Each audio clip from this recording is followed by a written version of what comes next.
तर दुसरीकडे कल्याण डोंबिवली महानगरपालिकेच्या आगामी सार्वत्रिक निवडणुकीसाठीची प्रारूप आरक्षण सोडत आज कल्याण या ठिकाणी जाहीर झाली आहे। एकूण 31 प्रभागातील 122 जागांकरता ही आरक्षण सोडत घोषित झाली।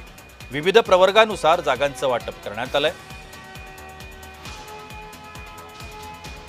नेमकं हे वाटप कसं असणार आहे आपण बघूया।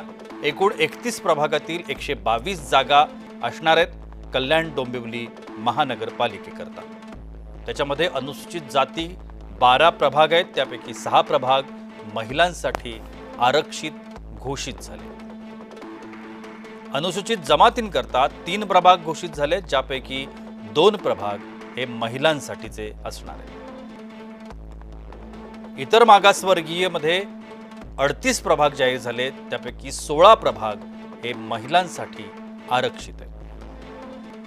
सर्वसाधारण प्रवर्गामध्ये 75 प्रभाग जाहीर आहेत, ज्यामध्ये 38 प्रभाग महिलांसाठी राखीव घोषित झाले।